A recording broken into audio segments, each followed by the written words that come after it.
Fifaliana lalazavaleri pijeratsaina no iarabako anareo mpanaraka tsy tapaka ny fandarana ary mpanatanjahantena trade union eto amin'ny Malagasy TV canal USF 46.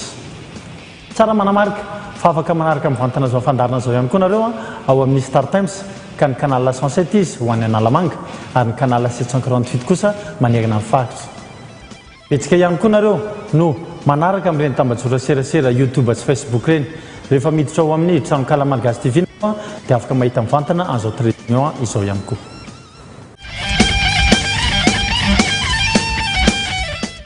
Izay no ilagany indro ny lohatenitsika. Basketball Champions Cup tsy nahita fandresena ny ankoay. Basketball sy matching tompondaka ny UM sy ny SK. Baolina kitra Analamanga. Bedabe ny mpandray anjara. Mondial 2026 vonina andavo any Centrafrika ny Barea.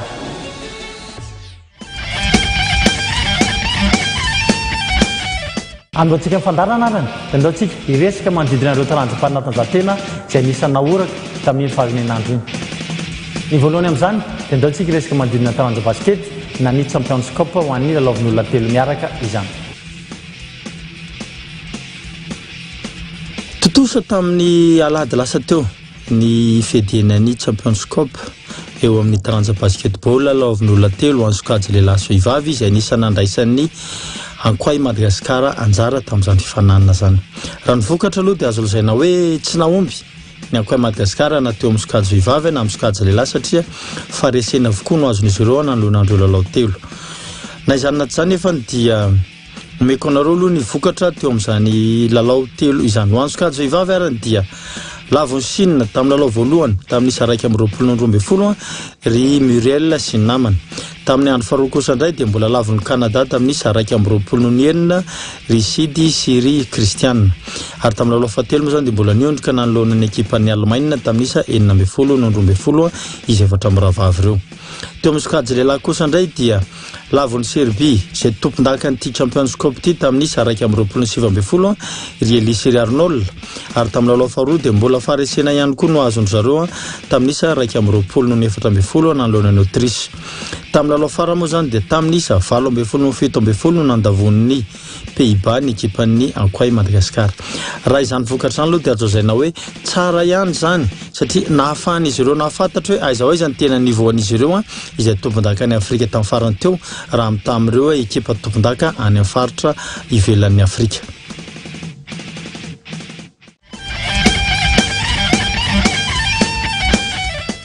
Mbola hijanona eo amin'ny taranja basketball indray tsika fa ho aneny amin'ny anjerimanontolo na nisy matchine indray.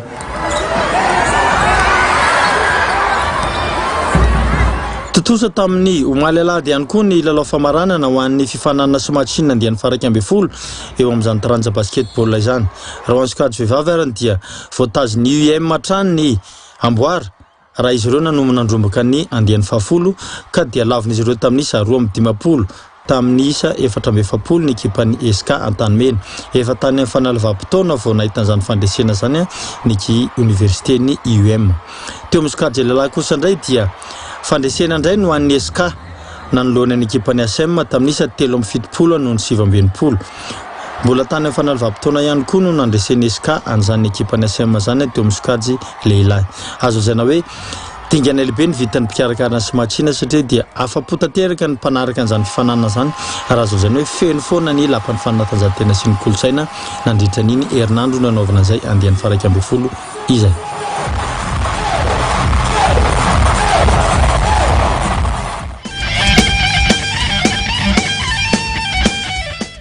Amaranantsika ny taranja basketball dia resaka manodidina ny nivon'ny section Antananarivo renivohitra indray isika.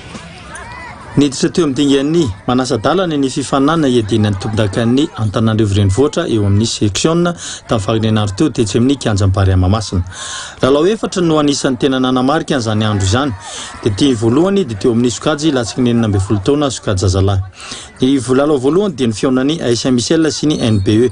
Lavon'ny Saint-Michel tamin'ny isa 20 noho ny 15 ny ekipan'ny NBE. Teo amin'ny lalao manasa-dalana faharoa ny sokajy latsaka ny 12 taona zany hatrany dia lavon'ny Kosfat tamin'ny isa 5-10 ny ekipan'ny SOE. raha ny fizotrin'ny fandarana arany dia hanao lalao famaranana ny ekipany Kosfa sy ny AS Michel. Ho an'ny Soka division faharoa lehilahy kosa indray dia anisan'ny lalao nampitaintaina ny rehetra ihany koa ny fihaonan'ny AKBB sy ny NBE. Lavon'ny AKBB tamin'isa 3-12 ny ekipany NBE. Teo amin'ny lalao nasadalana faharoa ny Soka division faharoa lehilahy zany dia lavon'ny AS Michel tamin'isa 17-14 ny ekipany JCBA avy ny Ambohimanarina. Tafresaka taminay moa ny tompona directeur technique en section n'Antananarivo renivohitra Andriamatoa Jean Félix ny lazany fandaram-potoana amin'ny falin'andro ho avy izao.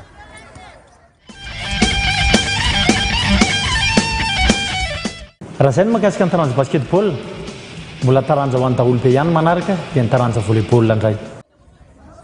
Taorian'ny fiatoana kely ho an'ny sokady zokiny senior lahy sy vavy noho ny fiatrehan'ny ekipan'ny gendarmerie pirenena sy ny Squadix ny fiadianan'ny amboaran'ny faritra ranomasimbe Tany Maurice dia niverina ny akitra kianja indray ireo ekipa ireo nanomboka tamin'ity fagnenan'ny lasa teo iny. Nandritra ny fiadiana tompon-dakan'ny Ligue Nalamanga eo amin'ny taranja volleyball. Raha ny vokatra ary dia ho an'ny sokady lehilahy ny ekipany miaramila amin'ny Kosfa dia nampiondrika ny ekipany Azien tamin'ny tie-break 3-0. Ny GNVB1 kosa dia nampiondrika mora foana ny ekipany Paul tamin'ny seta 3-0. Ny GNVB2 dia nampiondrika ny MVBC tamin'ny seta 3-1. Ary ny farany dia ny fihaonan'ny Mama volleyball sy ny ekipany VBCD avy ny Sonerana. Lavon'ny Mama volleyball tamin'ny seta 3 tsy misy ny ekipany VBCD Sonerana. Teo amin'ny sokady vehivavy kosa indray dia lavon'ny GNVB tamin'ny seta 3 tsy misy ny ekipany Foary.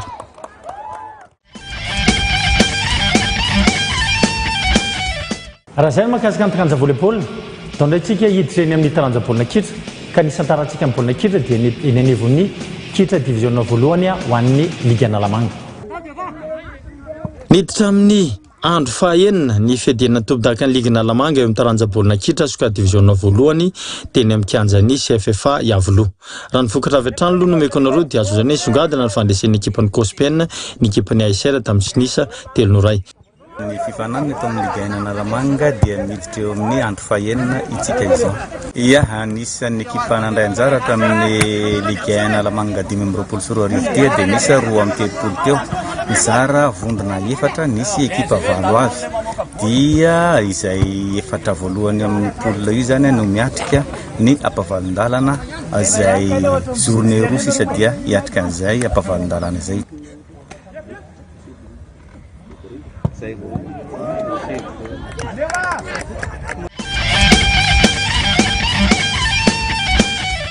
Mbola hijanona antsika eo amin'ny taranja baolina kitra fa manodidina ny Yas Coupe de Madagascar indray.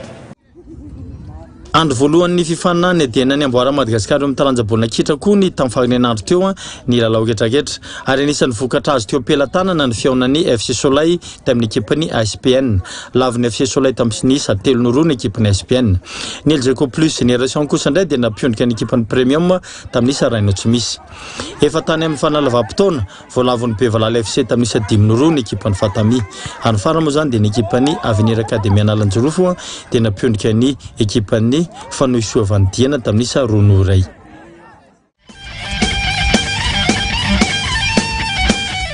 Amaranantsika ny zampadamina voalohany arany dia andao antsika hiresaka manodidina ny vaovao tapatapany. Ny voalohany amin'izany dia ny taranja Tsipokanety be.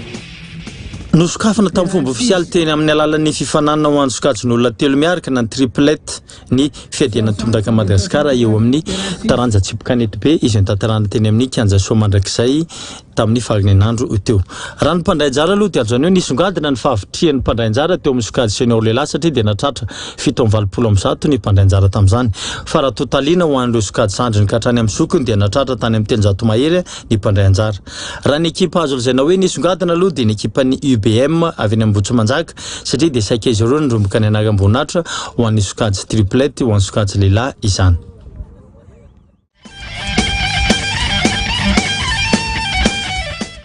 Ary ny faharoa kosa indray dia ny taranja atletisme na ny marimarina kokoa dia ny taranja cross country. Nisantatra ny fifananana iadiana tompon-daka Madagasikara voalohany ho anazy ny Fédération Malagasy ny taranja atletisme tamin'ny fagnenandro teo ka nosantarina tamin'ny alalan'ny azakazaka cross country izany fifananana izany. Ny ligue paritra Iorombe no nandray ny fifananana tamin'ity indray mitoraka ity ary dia toy izao ny vokatra teo amin'izany azakazaka cross country izany. ho an'ny sokajy lehilahy senior arany dia soja valabe avy any amin'ny Asuifanosy ny voalohany rehefa vita ny azakazaka 10 kilometatra tamin'ny 30 minitra sy 10 sekondra. Tanalarina faharoa kosa indray Iratsiorso Alain avy ao amin'ny Kamitas rehefa navita ny azakazaka tamin'ny 30 minitra sy 1.10 sekondra. Tany amin'ny larina fahatelo nisy Andrakotonirena Jean-Claude avy ao amin'ny Crone Vakina Karatra navita ny azakazaka 10 kilometatra tamin'ny 30 sekondra 30 minitra sy 20 sekondra. Teo amin'ny sokajy vehivavy nisongadina Isendra Fefiniaina Marie avy ao amin'ny Kamitas rehefa nahazo ny larina voalohany tamin'ny azakazaka 10 kilometatra rehefa navita izany tamin'ny 30 minitra sy 7.10 sekondra. Larina faharoa kosa indray ilay tompon-dakafarany Ralisinirina Marta avy amin'ny 3FP-Analamanga navita ny azakazaka 30 minitra sy 7.20 sekondra. Tany amin'ny larina fahatelo Ravony Arso Chantal avy ao amin'ny Kamitas 30 minitra sy 3.15 sekondra. Ho an'ny Ligue Paratra Iorombe izay tompon'ny fandraisana ny fifaninanana dia azo lazaina hoe nisongadina tany amin'ny sokajy zandriny satria dia nahazo medaly 4 izy ireo ka ny roa tamin'izany dia volafotsy ary ny roa dia alimo.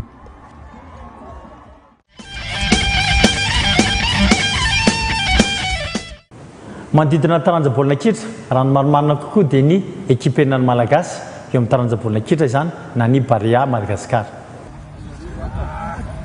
Nivoaka ny listry ny mpanazatra Corentin Martins hiatrika ny fifaninanana dia ny tapakilan'ny mondial 2026 eo tantelanan'ny Canada, États-Unis ary Meksika amin'ny volana marsa ho avy izao. Ireto avy ireo mpilalao 20 miralana antsoin'ny mpanazatra Corentin Martins. Eo amin'ny mpiandry-tsatokazo ary dia misy an'ny Sonny Layton, Jordan Dupré, Nina ary Melvin Adrien. Eo amin'ny vodilarina kosa indray dia misy an'ny Rado, Akapandier, Marcelin, Berajo, Milimino, Thomas Fontaine, Jean-Pierre Morgan ary Tony. Eo amin'ny irakiraka kosa indray dia misy an'ny Marco Lemartre, Ryan Ravelson, Clément Couturier, Tommy Iva ary Loïc Lapoussin, Daxa ary Lalaine. Any amin'ny lohalarana dia misy an'ny Eladari, Njiva, John Baggio, Kadi Warren, Arnaud, Abkim Abdallah ary Doria. Moi, je pars du principe qu'il faut d'abord déjà bien travailler pour pouvoir obtenir des résultats. J'ai vu Centrafrique, j'ai vu le Ghana. Centrafrique, il y a une équipe aussi où il y a des joueurs de qualité. Pour citer juste un joueur qui joue à Marseille, Colombia, qui a beaucoup d'expérience, vraiment un joueur important pour eux.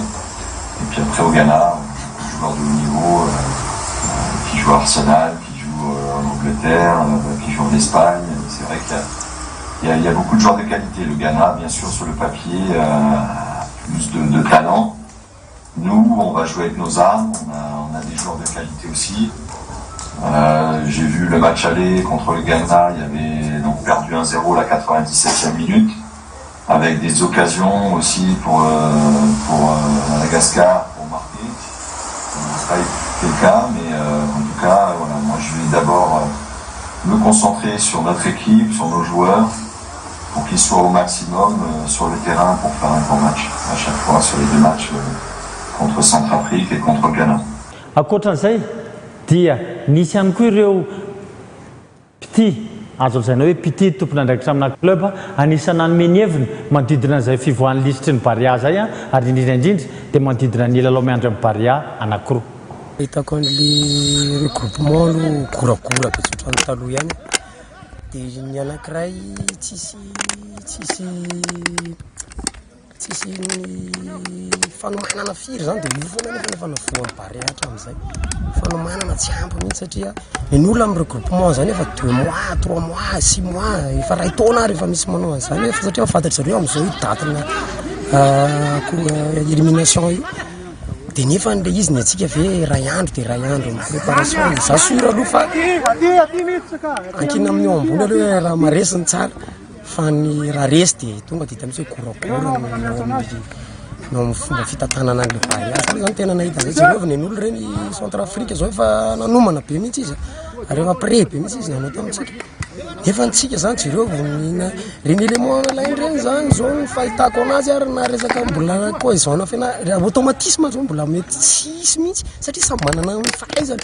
Liste aloha azo atao hoe araka jery malalaka hoe mifangaro ny liste zany hoe niezaka ihany mpanazatra ny antsy mpilalao vaovao misy mpilalao any amin'ny division voalohany fa saingy tsy afaka niarika ny fiarahana izy an'ity no ny ratra mahazo azy tsirairay dia eo koa mo eto tanàna ny loko zany mpilalao eto tanàna izay hita hoe izay mbola afaka tokony hameno an'ilay izy zany hoe ny mpanazatra zany tamin'ity tsy nijery hoe izay tena afaka miady afaka mpilalao etiny afaka miady natsony naizanaiza izy zany fiverenandry Baksole Thaïlande ry Njiva ry tanàna ry Lalaina ry Baksa tany mbola afaka miady reny a dia tsy nisorona mihitsy ny mpanazatra miantso an'le mpilalao zany hoe bangy afaka miady ro afaka manao zavatra ary ny tena zava-dehibe dia ny fiarahan'le ekipa mety afaka miaraka zany zay ny zava-dehibe afaka miaro ny loko Madagasikara. Tsara ihany manamarika fa amin'ny alarobia amin'ny fitora ariva no eo amin'ny Centrafrique ny Barea Madagasikara any amin'ny kianjan'ny Maroc Casablanca nanaovana an'izany lalao izany. Efa ty amin'ny izany fandana fahatelotsika dia hianarantsika fanatanjahantena indray. Mbola eo amin'ny tontolon'ny taranja basketball ny lesonantsika anio ary hiaraka amin'ny coach Kamitsika amin'ny alalany hoe inona indray zany antsoina hoe lancer franc izany. Coach Kami atao amin'ny club AST. Androantsika dia hianatra fomba fitiry karazana zavatra maro no ampianarina eto amin'ny fomba fitira rehetrarehetra. Eo amin'ny tira lancer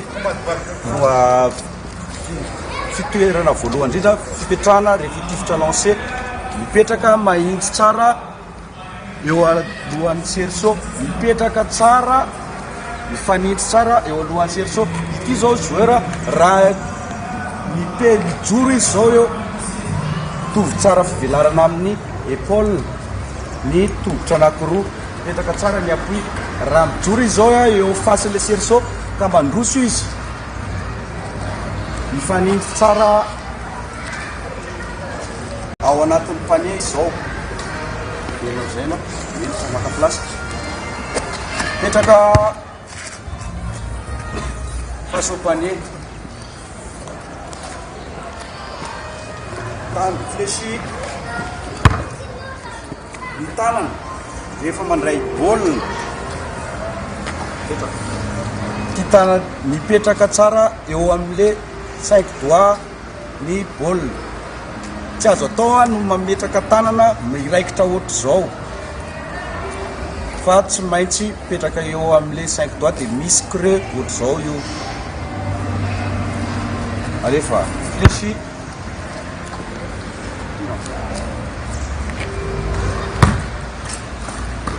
manarakarak'izay ny mipetraka ihany. Rehefa maka le concentration manana 10 secondes ianao itifiranao ny lancer concentre tsara.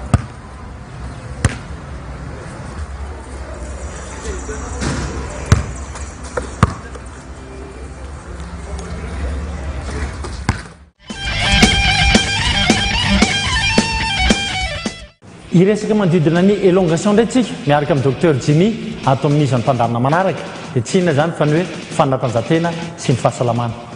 Ny élongation indray dia au niveau na muscle indray izy io zany élongation musculaire en plazazy.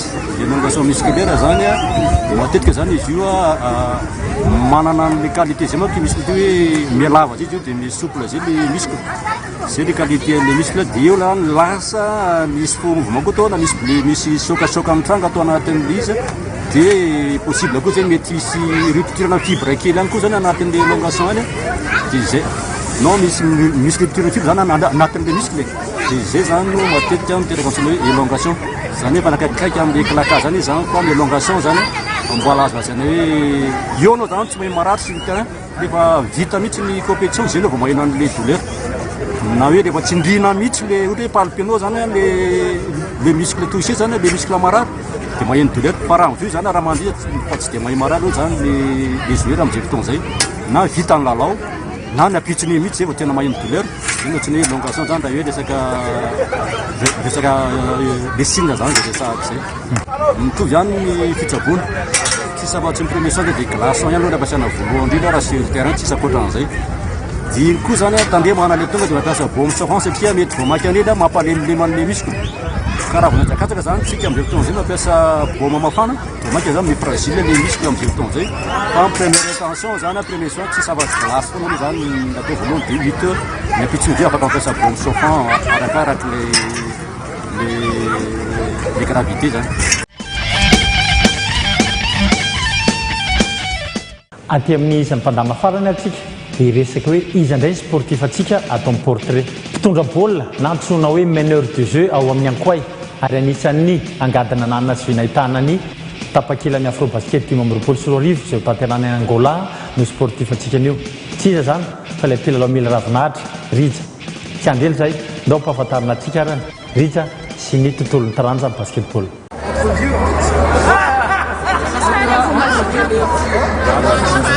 C'est quand je vivais ici à Madagascar, j'avais un cousin qui faisait du basket. Voilà, comme tout petit cousin, ça l'accompagne, un petit peu fan. Et derrière, je suis parti vivre en France à 12-13 ans et j'ai pris une licence de basket parce que mon cousin m'avait initié à ça, tout simplement. Bon, il y en a beaucoup, j'ai passé beaucoup de bons moments. Celui-ci, voilà, rentré dans l'histoire avec Madagascar pour la qualification pour l'Afrobasket. J'ai été champion de France junior quand j'étais en centre de formation à Toulon. Les 2 Jeux des îles en 2019 et ici en 2023 aussi. Voilà, je suis gâté lors de ma carrière parce que j'ai vécu plein de bons moments et plein de bonnes victoires. Mais voilà, si je devais en citer qu'un, je dirais,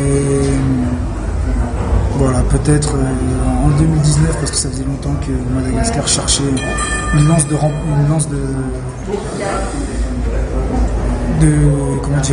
lancement pour une rampe de lancement pour voilà, partir d'un point de départ pour créer quelque chose. Et là, je suis très content aujourd'hui qu'on arrive à terme de cet objectif. Mon point fort, je dirais que c'est la vista, essayer de rendre les gens meilleurs. Et mon point faible, c'est peut-être trop m'effacer au niveau du nombre de tirs pris. Parce que en tant que métronome, je me dis que si mon équipe ne tourne pas, je préfère faire une extra passe pour un shooter que me faire briller moi-même avant tout. Et je sais que ça, à Madagascar, c'est pas quelque chose que les gens aiment voir. Là, moi, je suis le doyen de l'équipe, donc moi, mes ambitions, c'était de gagner le plus possible dans ma carrière. Là, j'ai 32 ans, donc je rapporte surtout mon expérience, je donne beaucoup de conseils, je gère le groupe, je gère les moments forts, les moments faibles, etc. On échange pas mal aussi avec les coachs et tout. Et moi, je suis le seul sur le terrain qui demande des changements pour sortir parce que des fois, je sens que peut-être qu'un de mes coéquipiers fera mieux que moi. Et parce que j'ai cette expérience pour le demander. Les jeunes ne vont pas demander à sortir, tout le monde veut rester sur le terrain. Mais moi, par rapport à cela, j'ai vécu pas mal de choses. J'en vis encore en France. Des montées, que ce soit en National League, etc. Ou des maintiens dans divers championnats et tout. J'ai eu une aventure très riche dans le basket et j'essaie de transmettre cela à mes petits frères. Lors du Jeu des îles, ça faisait longtemps que Madagascar n'avait pas gagné les Jeux des îles. Et avec le président, on s'était mis d'accord qu'il y avait un projet sur du moyen terme. Et là, on peut voir qu'aujourd'hui, on est encore 5 joueurs à avoir fait partie de ce projet de 2019, donc Eli, Livio, Farala, Arnold et moi. Donc on voit que c'est un travail sur de la continuité avec la fédération, avec maintenant les jeunes de la Coupe du Monde du 19 comme Jerry et Mathias qui sont des plus-values ajoutées. Donc nous sommes très contents d'avoir rempli la mission qui nous avait été demandée de se qualifier pour l'Afrobasket. Moi je ne me permets pas de conseiller des gens parce que j'espère vraiment que tous les Malgaches iront au-dessus de ce que moi je fais et de ce qu'on fait. Le but c'est que les petits frères dépassent les grands frères Voilà, c'est de s'imprégner de ce qui se fait de mieux dans le monde, regarder le basket européen, un peu du basket américain, etc. Ne pas se baser sur les acquis, voilà, toujours aller plus loin, se mettre dans des zones de difficulté et voilà, progresser et amener des choses nouvelles. Voilà, ne pas se concentrer de nos acquis.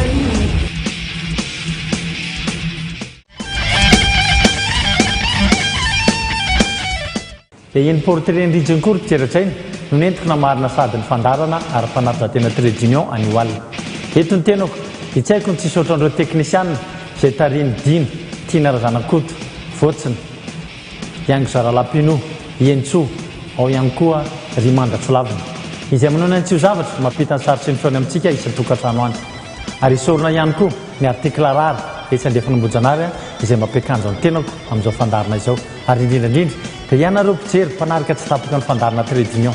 Manome fotoanako indray ny tenako arany amin'ny herinana ity izao. Mandra-piaona tompoko lahy, mandra-pitafa tompoko vavy. Veloma tompoko.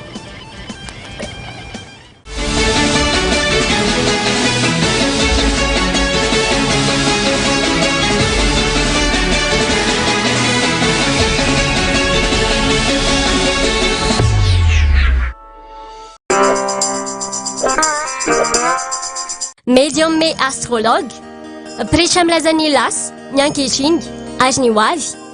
Te halala ny ho avinao ve ianao? Mila daladalana sy vahaolana aingana amin'ny olanao ve ianao?